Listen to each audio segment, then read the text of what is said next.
করি নাই, ঘরে যদি না মানিলে নিয়ে যাব রে পালাই।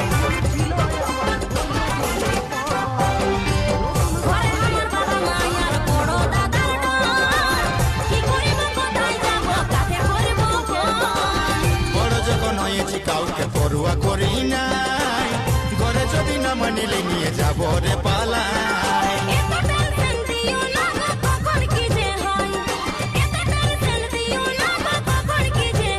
গায়ের পিড়ি ও গায়ের পিড়িত পিড়িতি রে মাতালি পাকার মতন মিঠা হয়। গায়ের পিড়িত পিড়িতি রে মাতালি পাকার মতন মিঠা হয়।